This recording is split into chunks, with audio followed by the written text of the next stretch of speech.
In any case, were I to invoke logic, logic clearly dictates that the needs of the many outweigh the needs of the few. I am a logical man, Doctor. Well, it'll take more than logic to get us out of this. Logic is a little tweeting bird chirping in a meadow. Logic is a wreath of pretty flowers which smell bad. The ears make all of the difference. I find your arguments strewn with gaping defects in logic. One does not thank logic, Amanda. Logic. Logic. I'm sick to death of logic. But it is very logical. There's that magic word again.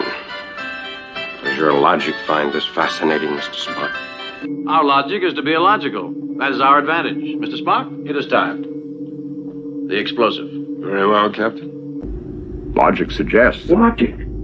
My God, the man's talking about logic. We're talking about universal Armageddon. Commence primary ignition.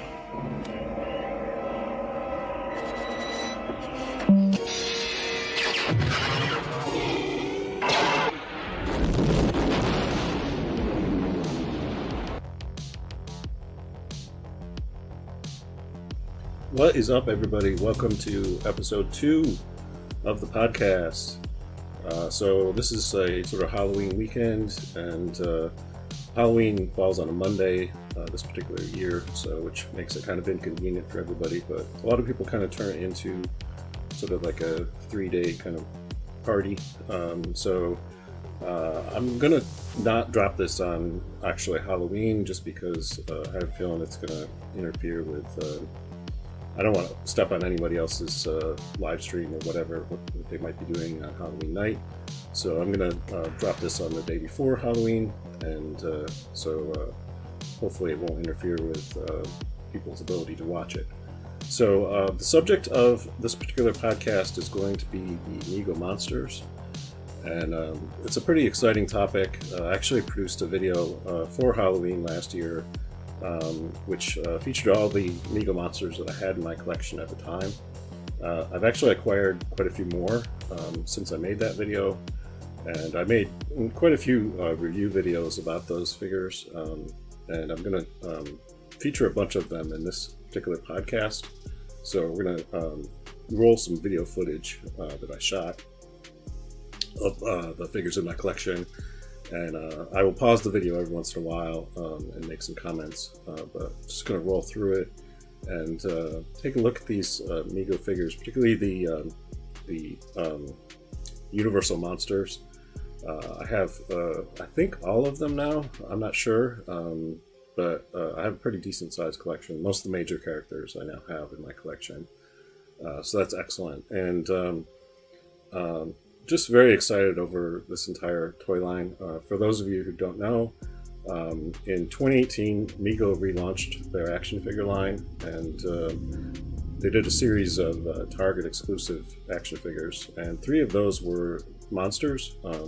So they had the Bela Lugosi Dracula figure, they had a Lon Chaney Face of the Screaming Werewolf, and they also had a sort of generic version of the Frankenstein monster.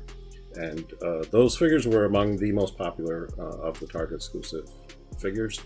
So they were kind of hard to find, actually. So I only have one of them in my collection. I have the Face of the Screaming Werewolf, but I don't have the original Dracula, nor do I have the original Frankenstein. So they just, as soon as people found them, they bought them all up. So you have to go to the secondary market to try and find those at this point. Anyway, they re-released the Dracula figure, and actually they re-released all of them with slight variations.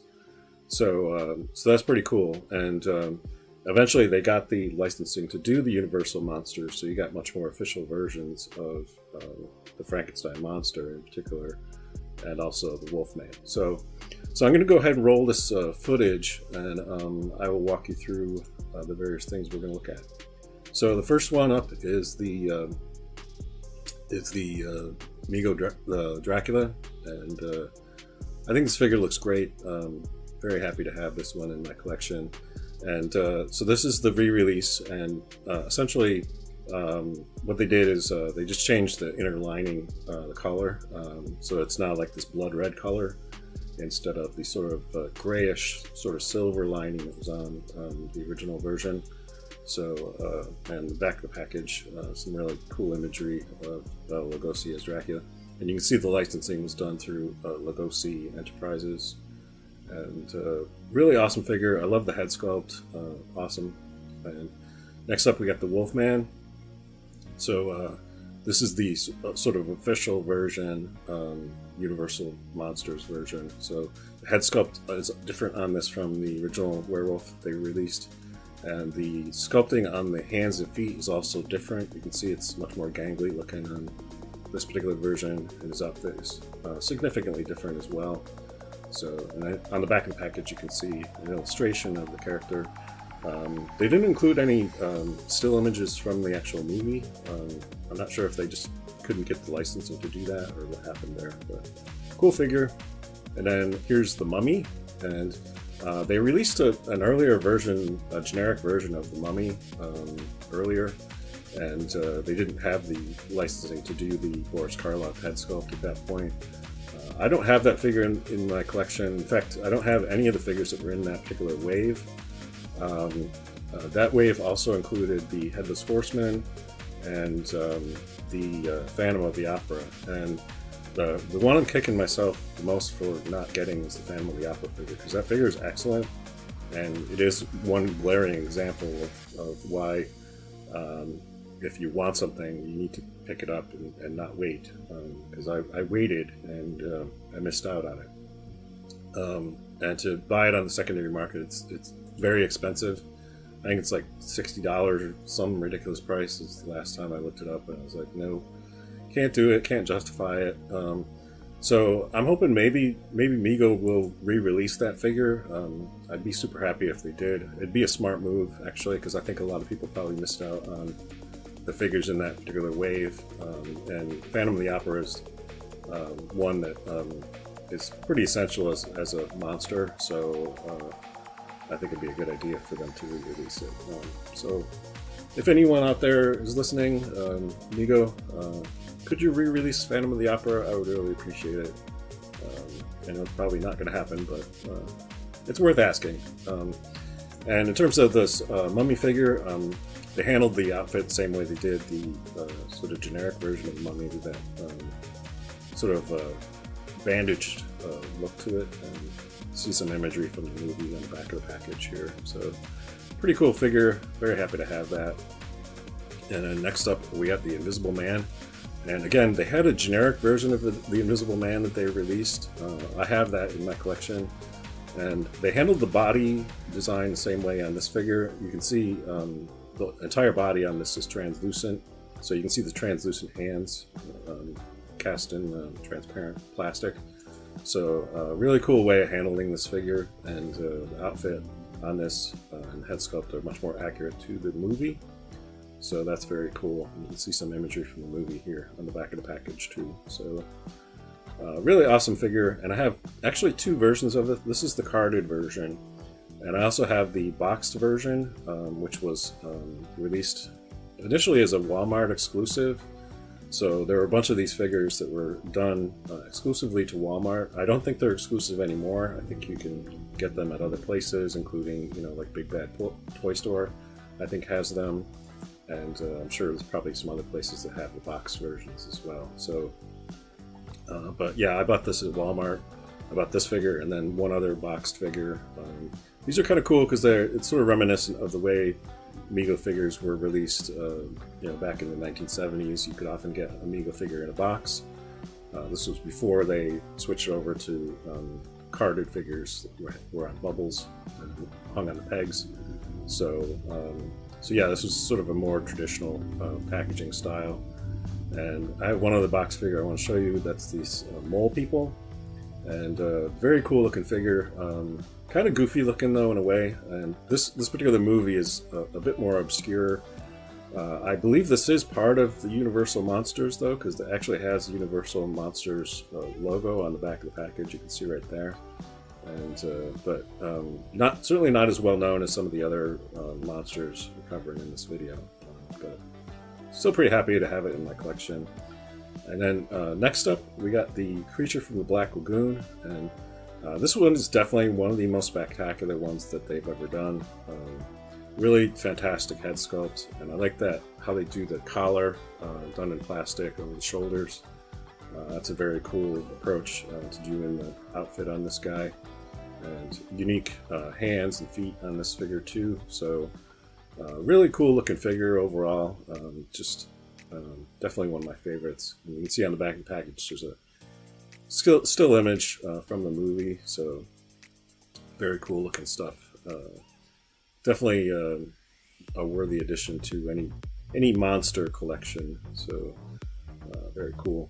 And then we're going to get into the Frankenstein figures next. So we have the official version of the Frankenstein monster, which has the Boris Karloff head sculpt, and he's dressed all in black. And he also has you can see those elevated boots. I believe those are just a retool of the Kiss boots, just done all in black, and so done with the same approach. So he actually stands taller than other Mego figures because of those boots, and so that's really cool. You can see on the back of the package, they really did a great job with this packaging design.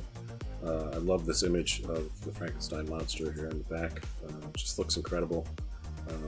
Very, very awesome packaging. So yeah, really, this is definitely, again, one of my favorites that I have in my collection. So very cool. And they have the neck bolts as well. You can see that that was a feature that was not present on the original sort of generic version of the Frankenstein monster that they initially released. Didn't have those neck bolts. Next up, we got Bride of Frankenstein, and I was a little hesitant on this one initially because, as you can see, the skin tone on this is super green, and so they kind of went a little bit overboard in terms of the intensity of the pigmentation. So, but I decided not to wait and went ahead and picked it up anyway. But yeah, it's a little bit over the top. This one also has the wrapping that is similar to the way the Mummy is treated in terms of the outfit. So it's all wrapped in bandages, and you can see on the back of the package the Bride of Frankenstein on the table, all wrapped in bandages too. So it's consistent with what you actually see in the movie. So pretty cool looking figure. I do like the head sculpt. Again, it's just a little over the top in terms of how green she is, but cool looking figure. And then in terms of Universal Monsters, they also did the Son of Frankenstein monster, and I'm pretty sure this is the same head sculpt. There might be some slight differences, I'm not too sure, but you can see the outfit is different. He's got that sort of furry jacket, and he also includes the elevated boots. So cool looking variation of the Frankenstein monster. Very cool, and the imagery on the packaging is also different on the back, so you can see what that looks like. So pretty cool looking figure. Very happy to have this one in my collection. And so in terms of the Universal Monsters, we're moving on in the next group to ones that are not Universal Monsters. So and the first one up is Nosferatu. And this particular figure is probably in my top 10 of favorite things that Mego has ever done. I think they just knocked it out of the park in terms of the head sculpt and the tailoring on the outfit and everything. The packaging is kind of, subdued in terms of the overall design. There's really not much to it, but the cool thing about that is it really lets the action figure itself kind of do all the talking, and the background imagery doesn't really interfere with that. So really awesome figure. Again, that head sculpt is just stellar, and all the stitching and everything on the coat just looks amazing. So that one's very impressive. So next we're moving into the Hammer horror figures, and so this first one up is the Christopher Lee Dracula. Obviously a really legendary actor, and very memorable performance as his version of Dracula. So very cool on the head sculpt, and on the back of the package you can see, I love the imagery on the back here with this sort of blood of Dracula kind of imagery. Really looks amazing. So I think they did just a spectacular job in terms of the overall look of this particular figure. It just looks really amazing. And so they also did the Peter Cushing Van Helsing figure as well. So, and those of you who are customizers, if you're interested in doing an 8-inch version of Star Wars figures, you should pick this up, because you can do the Grand Moff Tarkin figure using this head sculpt. So that's really cool, and you can see they did the furry coat, and this is the version that comes with the candlesticks as well. So I believe that there's another version, earlier version, I think maybe comes with a stake or something like that. I know the accessories are different on the earlier version. So, but yeah, this looks great. Nice pictures on the back, and looks awesome. I also picked up the reptile figure. This is another Hammer horror character, and really kind of bizarre look for this sort of female monster. And I think they did a pretty good job on the head sculpt and everything. And I think the outfit on this might be a reuse of the Wicked Witch of the West from Wizard of Oz, but I'm not sure. I believe it looks similar. And there you can see imagery from the film on the back of the package, picture of the character. So looks very cool, and definitely very strange looking kind of monster. Next up we got Freddy Krueger, and again on this one, I would say this is probably top 10 in terms of spectacular figures that Mego has done. Just in terms of the overall presentation, head sculpt on it looks just phenomenal. And you can see he's got his hat, and they also did the glove with the claws on it, and yeah, it looks really amazing. And on the back of the package, you can see a really nice big picture of Freddy Krueger. So definitely a memorable character, and really happy that Mego was able to do this. Next up, we got the Nun. And this particular figure has an interesting feature, because the head sculpt actually pivots, and you can actually change the expression of the face by flipping the head around. So the other face is sort of like a screaming face, which is terrifying to see. So I normally keep it displayed this way. I reviewed this previously on the package, so I've obviously opened this package up. I put the figure back in there and put it in sort of calmer looking face sculpt. So yeah, it's a little less terrifying than the other version. Next up we got Chucky, and really cool looking figure. And interesting aspect of this particular figure is that it's not really to scale with the other Mego figures, considering how small Chucky actually is. So it is smaller in stature than other Mego figures, but not quite small enough. And so it is more or less in scale with like 1/6 scale action figures. So if you have a 12-inch G.I. Joe collection or other 1/6 scale figures, and you're looking for a version of Chucky to add to your collection, this one is roughly the correct size for that. You can see imagery on the back of the package here of the character, and really cool that they did Chucky. You know, it's really interesting in terms of the way they handled the outfit and head sculpt and everything. It's really awesome. So very happy to have this one in my collection. And last one I'm going to cover is the monster from the Young Frankenstein movie. And even though that movie's a comedy instead of a horror film, I figured I'd include this just because he is a monster, and I really like this version where he's wearing the tuxedo, where there's like a song and dance number in that particular movie, and I just think they did an amazing job in terms of the presentation. Nice big photo of the character on the back, and the head sculpt I think looks really fantastic, and I was very happy to have this. So next up, we got a little preview of what's coming up later on my channel. I'm going to eventually do a review of this particular figure. So this is the 14-inch version of the Creature from the Black Lagoon. So this is done in the same scale as that 14-inch Frankenstein monster figure that I reviewed recently. So yeah, I just need to shoot and edit the video, and so yeah, this will be something upcoming on my channel fairly soon. Very excited to review this figure. It's basically an upscaled version of what they did with the 8-inch scale version of the figure, but I think it looks amazing, and so that one should be a lot of fun to do. And one other figure I want to show you is not by Mego, but it is done in the Mego style, or at least the correct scale.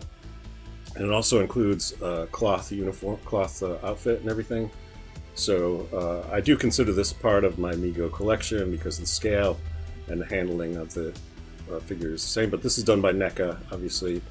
And so this is the Halloween Michael Myers figure. And this is depicting him as he appears in the more modern version of Halloween. But I think it's fairly consistent with the original. There's some differences, but overall the look of the character is quite similar. So, you know, definitely happy to have this one in the collection. So that's all the video I have for you, and I want to say that I'm very happy with the direction Mego has been taking with their horror figures. I think it's an amazing series of figures that they've been doing, and they've been working on acquiring other licenses to do. I know that they have upcoming a version of the Ghostface from the Scream movies, so I will probably pick that up at some point. And I'm not sure what other things they're working on, but I know they have probably long-term plans for the horror line, and because it is wildly popular among the Mego fans. Everybody seems to love the monsters, including me. So, yeah, I wish them luck. I think, just keep rolling with what they've been doing in terms of the head sculpts, the outfits. All of it looks really amazing. In terms of my podcast, I believe the next episode will be a reveals episode where I'm going to show some stuff I've recently acquired, added to my collection. So there's a bunch of Matchbox and Hot Wheels cars. There's also several other action figures that I've purchased recently. So I'm going to do a podcast where I just talk about all that stuff. And I also considering doing an episode where I talk about the various Disney Plus Star Wars series, including Obi-Wan Kenobi, Andor, and Tales of the Jedi. I really want to cover all that stuff, so I may just do a podcast where I talk about all three of those shows, and I think that would be kind of fun. And I think this format actually would work well in terms of actually presenting that material. So that's going to do it for this particular podcast. I hope you enjoyed it, and I appreciate you tuning in, and I appreciate all the new subscribers. I'm closing in on around 700 subscribers pretty soon. So that's pretty incredible, and thank you so much for all of you who are out there watching. And I hope you're having a great day and a very safe and festive Halloween weekend. And thank you for watching.